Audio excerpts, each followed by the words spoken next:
Excellent.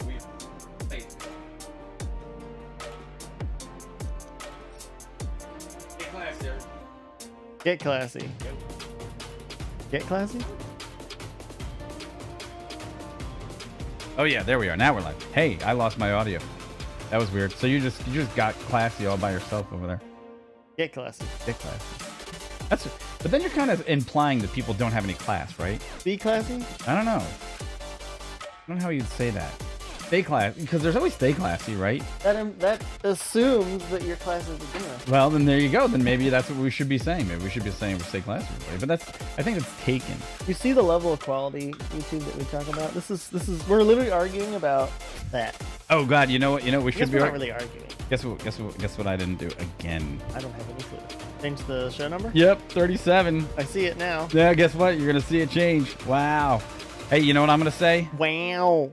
10 seconds, because I like to say 10 seconds. You know, at one point we gotta let Harris's music play longer than that. Yeah, maybe in the background. 5. Yo, what's up, Jeet? Capital, what's up? Capital. All right, let's go. 5, 4, 3, 2, and yo, what's going on, folks? Welcome, Not Your Average Show. It is Mike and Corey here. We got a lot for you today in the news. We got the iPad Pro, the MLB Show Bro, and then we have Q code. Whoa, QR code. The QR code there, and then we have the Mercedes EQB Ohh. And so these are all things that we've been following over the past couple of weeks. Different things on our radar. However, there's 2 good surprises on there. You gotta go. All right, man. Well, who's gotta go? Thanks for hanging out. See you later, man. Bye. Later, Bye, Catch you next time. Next time. He's done. He didn't want to stay. Peace out. So today is April 21st. It is a Wednesday. It is. And we got a whole bunch of different things to discuss. What's going on with you, man? How's your day? Oh, not bad. It's been a bit rainy here. No. So now it's nice. 2 days of rain. Nicer. We had 2 whole days. We got about 5 inches. Yeah. I don't know what you guys got over here. But my pool filled up. Inches. Our pool filled up. It's a lot of rain. I mean, we did need it. My yard is much happier. A little dry there, but okay. Happy yard makes happy life. Well, makes it green. There you go. Makes it very green. Yeah, we did need some rain, but we got a whole ton of it. And then on top of it, we got so much other stuff to discuss that some of it popped up. Now, first of all, we got to look at one thing. I'm getting a little tired of YouTube Shorts that we put in some production value into the YouTube Shorts. We did one on the Blue Angels. It got 1,300 views in an hour, and it just seems like somehow YouTube. Hey, what's going on, Pex? Somehow YouTube kind of drops in there and says, "What's up?" No more, and just cuts us off. So we're probably going to re-release that to our viewers, just so you know. We're probably going to do another drop on that, but with no branding from the channel to see if. I think what's happening is YouTube looks at that video, and rather than pay for advertising, we are trying to use Shorts in a way that may be advertising, which I thought Shorts were supposed to be an inroad for building subscribers and relationships, but apparently they might think that we're circumnavigating the rules there a little bit. I don't know. What do you think? I don't know if that's it. I'm not quite sure what it is yet. Because if you look at other people's shorts, a lot of them have that kind of like TikTok feel where they're just a video about who knows what, anything really. Exactly. Honestly. But then there is a plug somewhere usually. I don't know. I don't know. Who knows? I don't know. It's weird. Last night though, Corey and I were on an epic 2-hour, maybe 2.5 hour Astroneer run. We were in the middle of we were in the middle of getting up onto other planets, and we launched up to one planet, and we thought we brought a ton of resources, and we didn't. Typical we challenges. Bring a whole bunch of crap, and we're thinking we're great, and then we get there, and the one thing we need, like right then. It's kind of like a Mercedes engineer. Oh, burn.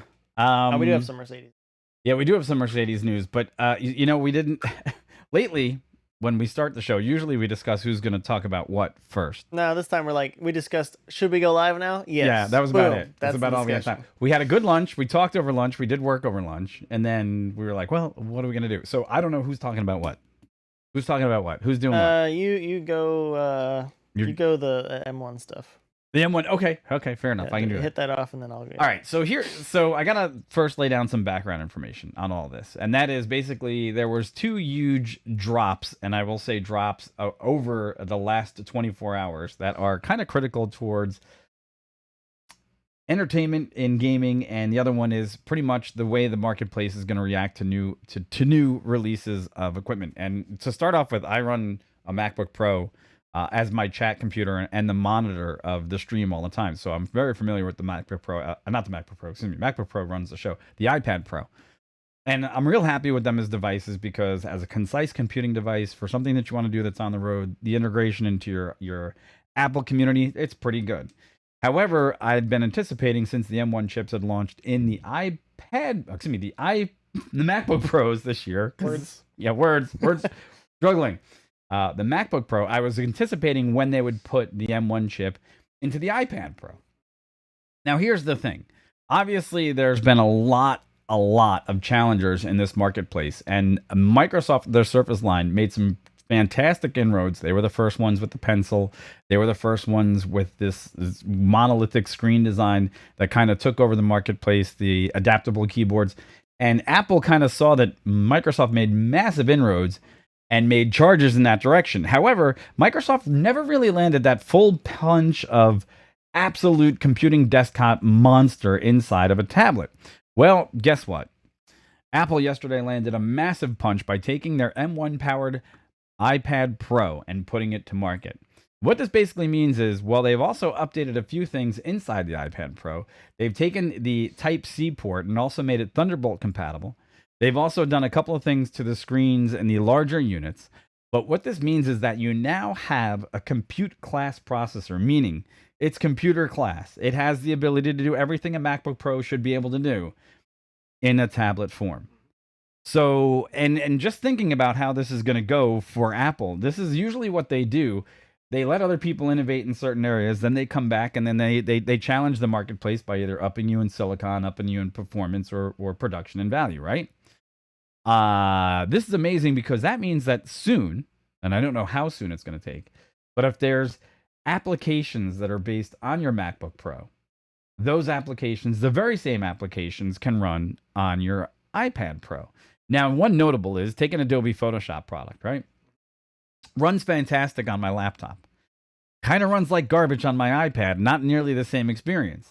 But by unlocking that M1 chip, which basically is an all-in-one chip design, Microsoft lands a firm blow, and the first time that I'm going to say that we're going to see an equitable, functional pad computing device. What do you think? Yeah, no, I agree. I mean, I have an older generation iPad, and you know, it's great, does a lot of things, but again, it reminds me of one of my older generation Android pads in the sense that it's a tablet, right? Right. It does a bunch of cool stuff. It's great for like surfing the net, checking your email. You can dictate to it, obviously, you know, and type stuff that way. But you know, it's still a tablet. Like, it doesn't have quite the power that you would get off of a desktop, and it's kind of like you said, you know, the fact that the M1 chip is in there now. I mean, it's a little bit more expensive. I mean, that was kind of to be expected, of course. I mean, something like this, what does this make think you, like, as far as you? Are you going to think about changing up your tab? You're going to get rid of the tablet? I don't know. New one? What do you, because I think it might kind of hit one thing right on the head that I was going to brought up too, of course. Right. But while the chip itself is the M1 chip, it needs to be seen still if like everything runs on there. And just like Mike said, you know, all your main programs, that kind of mainstream kind of stuff, we're still going to run and probably run really, really well. And obviously, but if we go to think about, like, let's say Adobe Photoshop or something like that, they still get the pencil. So all that stuff, that's not totally new stuff, but it's going to run even better. Right. But other things like OBS or other kind of, I'd say less mainstream stuff. I just wonder how much that's going to come into play in terms of if it's going to run like it would on a desktop computer. How, you know, are we going to see any hiccups? Is it actually going to run? I mean, it's a very good question because look, I don't know. The App Store, the biggest selling point that Apple has right now that maintains an advantage over a lot of things is their App Store in sense of productivity. Mhm. When people look at productivity tools in the artist creation areas and things of that nature, they always kind of go to or lean towards an Apple product. And I say lean because it doesn't mean that there's no good products on the PC side. The Sure. PC still maintains a strong force in the fact that if you want a custom built design machine for specific activities, you can take a PC and you could devastate a MacBook Pro in performance. You have to be certain about what you're picking. Mhm. But the difference is in the App Store universe that you have in the Apple, their dominant area is you have app versions of basically every piece of software that you could get on a MacBook Pro. Meaning, if you want to run Pages on your iPad Pro, and then Right. you import it and use the cloud to go over and do computing with it on your MacBook Pro, it's a nearly seamless transition. There's really not much missing in that environment. So these are so critical in the fact that when you get this one chip, and here's the big challenges, right? And this is the thing, and I imagine this is all worked out on Apple's side. So if you take a look at these comparative charts, and these are coming from The Verge and what they've put together, right? The pounds, the weight, the battery, everything seems to be on point with this being a 1-to-1 replacement for the iPad Pro in its current status, except for the compute power. Now, when the M1 chip first launched inside of the MacBook Pros, they were and still maintain a ballistic performance advantage over some of their Intel counterparts in different applications. Yep. Other applications, the Intel still are beyond what the M1s can do because their software is written specifically for the Intel market, and that's the way it works. So what I'm wondering is if this is going to be the convergence of the App Store seeing more of these apps now suddenly catering towards the M1 market, and you see that same adaptability in the iPad Pro projects it forward as, again, the tablet computing monster that it can be. And I'm excited for that because who wouldn't want to know that you could actually start leaving your laptop at home and just take the iPad, around with you, and it truly is a 1-for-1 replacement. Yep. That'd be nice to see. I wonder how the ecosystem is going to hold up to whatever devices or whatever applications they're going to add on to it, because the only drawbacks that I really see is that it only has the one Thunderbolt port. That's the only drawback. Yeah, and you were talking earlier off stream. We were talking about how much we might be able to get through that bus. How much information you get through the bus of that Thunderbolt port? Right. Did you find anything about that? I'm still looking. I haven't found anything about it. So when you're dealing with software and integration of hardware like OBS is specific in the fact that certain things like cam links or digital cameras, you can only put so many through one Thunderbolt port, and then it starts to collapse a little bit under the data streams, and it's just not an easier thing to do at a certain point. So I don't know. There's no hard specs on what it's going to be able to do yet. Yeah. I wonder how you'd have to be able to go into the system specs and see any actual bridges it contains in Thunderbolt bridges. So if it has some way of smart breaking out those bridges through an adaptive device, that would be interesting to see. And the only other thing that I would wonder about would be heat and battery life. Yeah, since it is a tablet application. Yep. So going to be interesting to see. It's supposedly, I'm looking at that right now actually, and it's saying basically it has a schematic here on the Verge there. Yeah, right there. You're looking at it. It says the battery life. It's still talking about 10 hours. Yeah, which is exactly what the old Bionic chips did as well in the older iPads. So obviously, I mean, all this comes down to how you're using it, of course. But if we are going down the road of to say we're going to run desktop applications on this new platform, they supposedly would be more power hungry than some of the other, if you're gonna run, some of those, games or just Chrome or just Edge or whatever you're gonna run. So I don't know. I mean, yeah, I'd be interested to see. It'd be interesting to see also how the gaming market responds.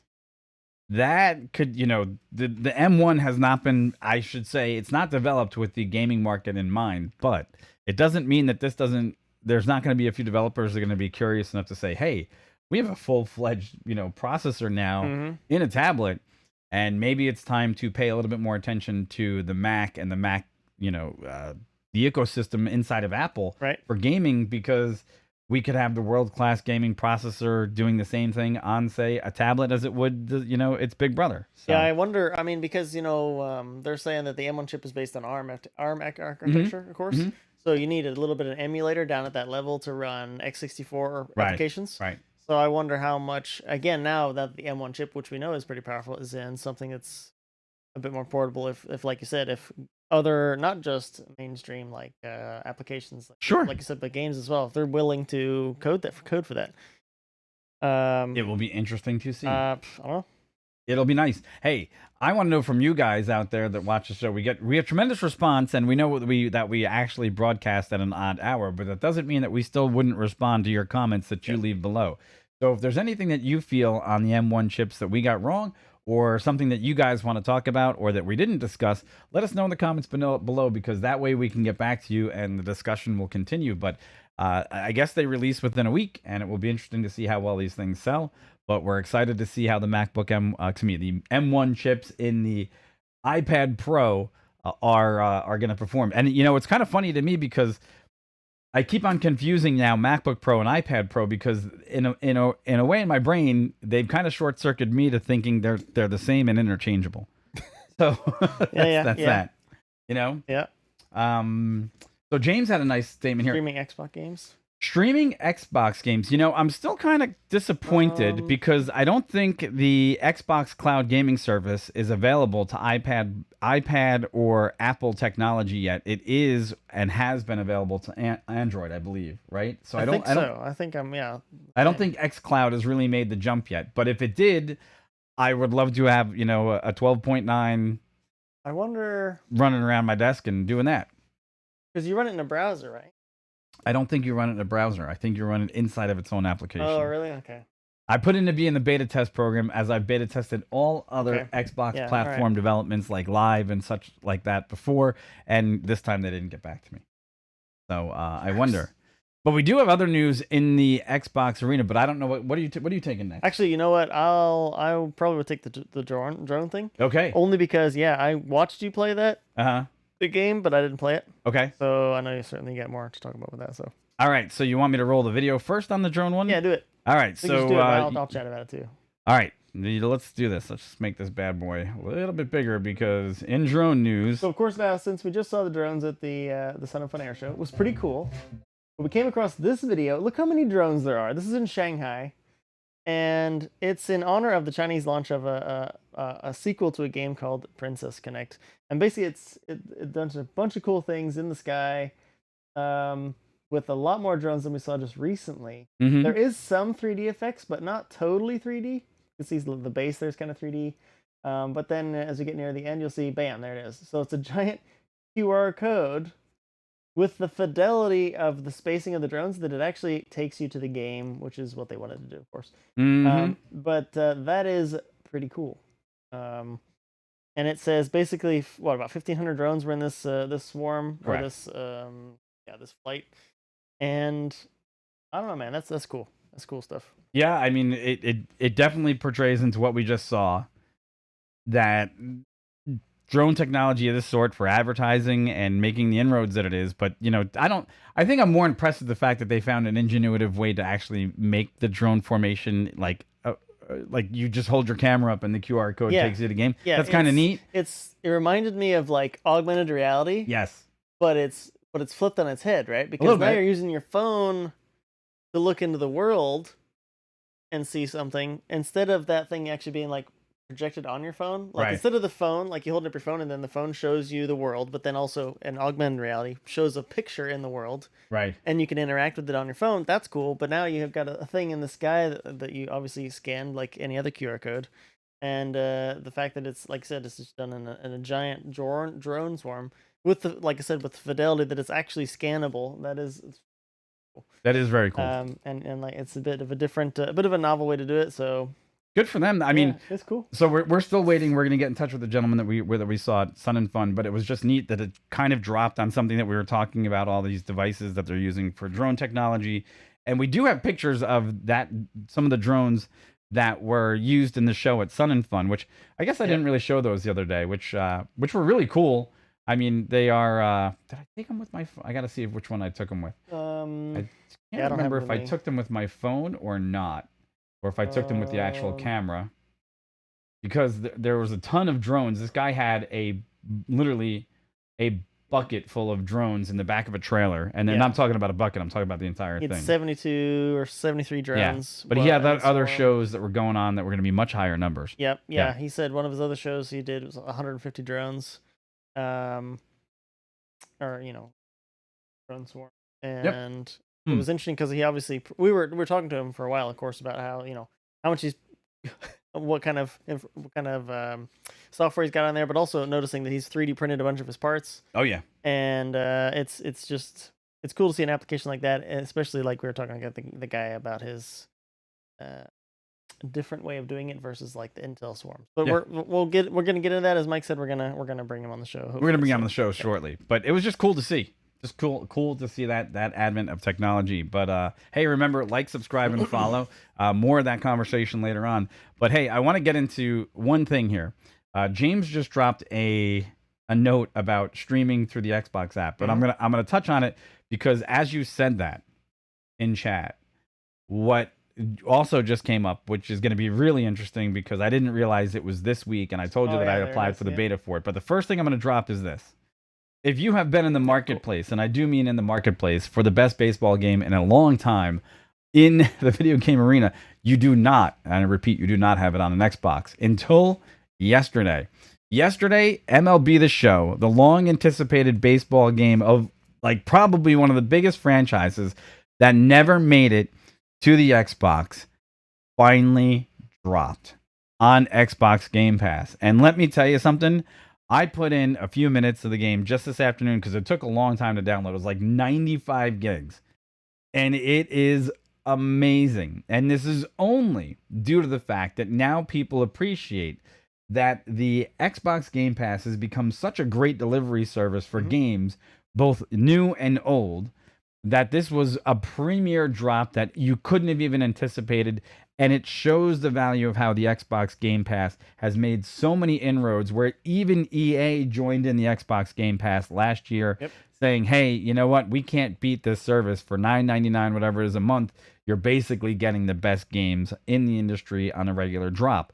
But even beyond that was, even to back up what James just commented about in chat, is Microsoft's xCloud beta arrives on iOS and PC this week.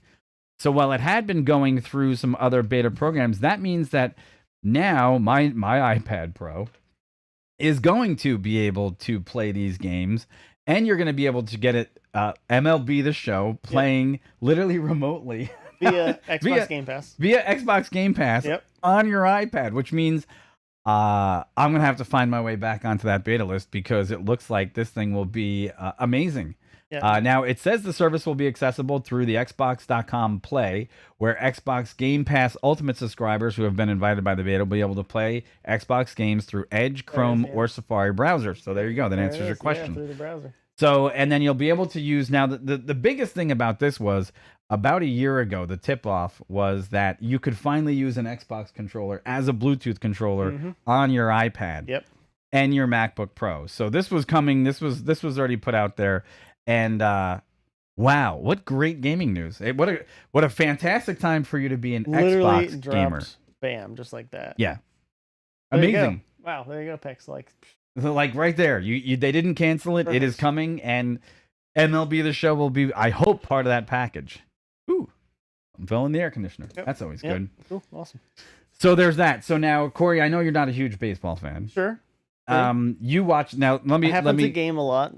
Yes, you happen to game a lot. So here's the thing. I played that game for about 20 minutes before we started the show today. Right. And A, it looks phenomenal. It does. B, it plays pretty well, although I haven't had a modern baseball game to compare it to for years. Yeah. I think the last time I had one was like MLB 2K something or other. I don't know. It had to be like 2009 or so. So it's interesting. It's interesting to see how this is going to play out, especially with the progress that you'd be able to make in all different inroads in the game. So. Yep. Oh yeah. Yeah. No. Watching Mike, I did watch Mike play it for the little bit of that time. Yeah, it seemed to run really well. The game looked like it had a bunch of different features. You could kind of do whatever you wanted. We couldn't figure out how to make the guy run faster or sprint. No, not yet. I was on the basic controls. Yeah, I don't know how that works. Yeah. I was in the beginner controls. So but yeah, super cool. But yeah, it looks like it's really good. Yep. And I assume multiplayer is fully integrated. Do you know if that's working? Don't know yet. Multiplayer. Okay. Yeah, I would imagine. Okay, well. I would imagine soon. Yeah. I will get more in depth on it. But hey, look, MLB The Show to drop, and I know another one that's coming out in the next month on Xbox Game Pass is Destroy All Humans. So if you're into that game, it's another big one that people are looking forward to. However, the fact that MLB The Show is now finally, and I say finally because look, you didn't have any alternatives. There was a basic arcade game that they had, which played very well, and I forget what the name of it was. And I actually finished 2 seasons, 3 seasons on it, but it still wasn't, your major league ballparks. It had all these weird named. It was very cartoony. The name escapes me right now. It's like something Mega Stars Baseball or something. Okay. But this is legit The Show. I mean, it's here. It has dropped, and you could have downloaded it at 12 a.m. I didn't. I downloaded it this afternoon. But this will probably be a game that I'm going to be playing sizably on my own at odd hours of the night, just because I know it's one that I want to be able to take, a team like the New York Yankees or something like that. I want to take them to the World Series. Yep. So, even though they kind of stink right now. Well, there's that. Anyhow, if you guys like what we had to say, or if you don't, do us a favor. that too. Yeah, do that. Drop us something in the comments below. Let us know what you think about MLB The Show and obviously the xCloud service. And if any of you are beta testing it, let us know, because it's one of those betas, like I said, Pex can actually attest to the fact that I was part of a lot of the Xbox Live development in the old days when they first had Xbox Live. So I was part of their ambassadors. Part of their ambassadors and part of their beta testers. I remember, months before anybody got it, I got the headset. They sent it to your house, and that's how we formed a group called the Xbox Silverbacks, which is how I know Pex. But anyhow, there's that. So hey, like, subscribe, follow, and after that, we've got this is a nice thing to see. Round 4, 5, 6. I don't know how many times. I don't know what round is this one. I don't even know. Mercedes is at it again, basically. Pretty much. Yep. You could take it away from there. Yeah, perfect. Yeah, so this next one here, just bringing it back to the some EV car news. So Mercedes, you guys know we just talked about the EQC recently and how we didn't like the design, but the technology seemed really interesting, but the design was a bit questionable quite a bit. So, but anyway, Mercedes is back with the EQB. It debuted overseas in Shanghai, but stateside we're gonna have to wait for it a little bit longer. Over there, and anyway, it might be a good thing too, because over there it looks like it only came up with a 66.5 kilowatt hour battery pack, so not big. Not it's about 2/3 the size of a lot of the packs over here currently. According to the range estimates that they do overseas, this is getting them about 260 miles. So again, not horrible, but not great, and they should be getting a bigger one when they bring it over here. Basically, it says that Mercedes had dropped plans to bring the EQC here in 2022, which means the EQB will be the first of the SUV models over stateside here with Mercedes. First off, just as I'm just talking out loud here, the styling of the EQB is already a lot better, more pleasing to my eye than the EQC was, the car. Correct. There's a profile view. There's a head-on view here. It looks, so first off, being Mercedes, right? They want to retain brand recognition, and looking at it, it's obviously a Mercedes. Not in a bad way, but it's a Mercedes. It looks nice. Probably has a premium feel to it. Oh, and it's all electric. Okay, cool. I can see where they're going with that. Right. So yeah, it's way better looking. Yeah. I don't understand. But here's what I don't understand. Right. There's a level of disconnect here that I don't get in the Mercedes house. Okay. How could they make something so pretty and yet something so ugly at the same time, and nobody in the same room went, "Hey guys, we got this wrong on the EQS." Hey, right? This one looks okay. What happened to yours? Right. What happened to you? What'd you do to yours? What'd you do to? I don't know. Because look, we ranked on the other one, right? We totally pulled it apart. Yeah, I mean, yeah. It was not a pretty thing for that car to be released into the marketplace, because they didn't. I don't think that they did themselves any justice. For what it's worth, we checked some forums, on Reddit. I looked. Other people said the same thing. Yeah, other people were like, I get it's Mercedes. It looks premium, but it doesn't look good. Right. What is going on? And anyway, so we had to of course bring this up, and SUV version, which is a bit more gorgeous, expected, but also pleasing. I think it's absolutely gorgeous, and it makes you like you wonder if they want to make an inroad and they think that maybe their image wasn't good enough to go up against Tesla, and you kind of shake your head and you go, well, look, Tesla. Some people don't find Teslas to be gorgeous, but they find the application of electric cars to be done well. Why couldn't you've just taken something that they already had and made it electrified and been like, boom, it's an electrified Mercedes. Yeah, with the S, EQS. I don't know. I mean, it's just a waste of time. I mean, you guys remember we covered the EQS a few times before it came out, right? Because they had the camo on it first, we talked about then, speculated, and then they took the camo off and it was not any better. So no. But yeah, I mean, it looks like this could be, as we said, 2022 maybe for this the electric SUV to make it over here. We do hope it probably has a bit more range. It seems to be certainly something that the stateside market is pretty. That's pretty. That's good looking. Feels pretty heavily about as far as range anxiety. If you're familiar with electric cars, the feeling that you can't just pull into the gas station and plug your electric car in because it just can't. That's not how the infrastructure works. Right. So range anxiety is certainly a thing, and I admit I had a little bit of it before I had an electric car. I have a Tesla Model 3, so it was just something to know about. And yeah, I think a bigger battery, and then I think they're good to go. Really, honestly.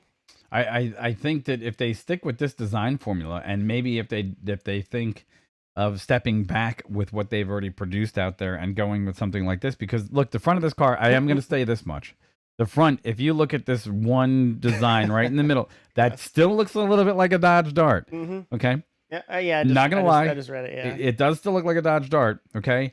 Yeah, there you go. Yeah. Let's okay, and that does, and we talked about that in the other video. However, but not in a good way. Not in a good way. But the rest of the car, it just looks classy. It looks premium. Sure, it doesn't have the interior wide scope, massive amount of screens in it. I understand that. Yeah. But maybe you don't need that. Maybe that's not what this market really wants. Looks like that one has one screen.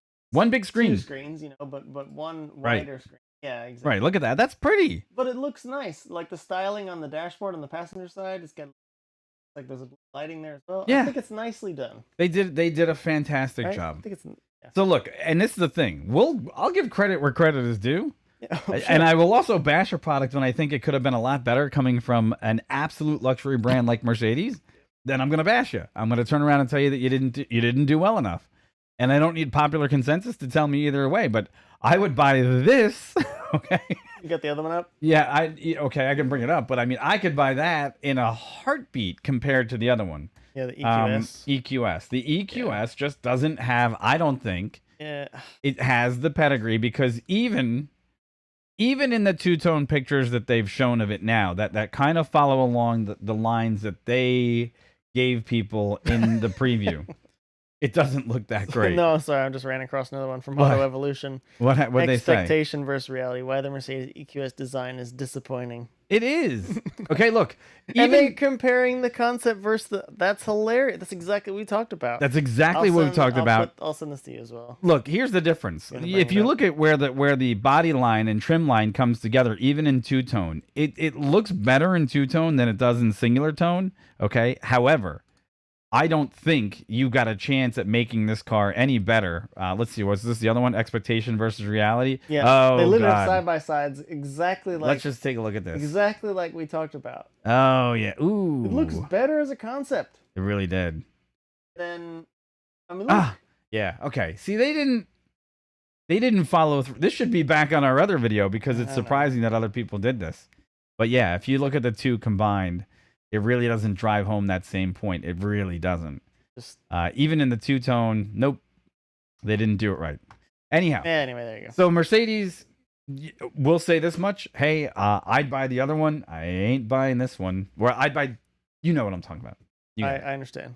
You'd buy the SUV. I'd buy the bigger SUV. Battery. And it's only $57,000, which, I mean, range anxiety aside. Did it say 57? I think they said starting at 57. I thought it said 40. Was it 40 or 50? Let's see. Hold on one second. Let's see. The biggest question remaining, blah, blah, blah, blah, blah, blah. The price. The gas GLB class starts around 40, so perhaps that's prudent to budget another $5,000 for the electric, so 45. Okay, yeah, I mean, about the same thing. Yeah, okay. 45, 50, I mean, somewhere around there. Probably. You'll get in that range, I think. Yeah. That'd be nice. Hey, Yeah. fair enough, right? It could be underpowered a little bit, but at least they're not trying to push it out the doors as the super hyper luxury, which everyone knows SUVs can take that position now. But yeah, there you go. There you go. Thanks, Mercedes. You redeemed yourself a little bit. A little small. SML overseas. Yes, because it's not here yet. When's it supposed to come here? 2022, supposedly. That's not that far away. The other one. Yeah, no, it's only next year. The other one is the Cadillac, which we'll probably talk about. I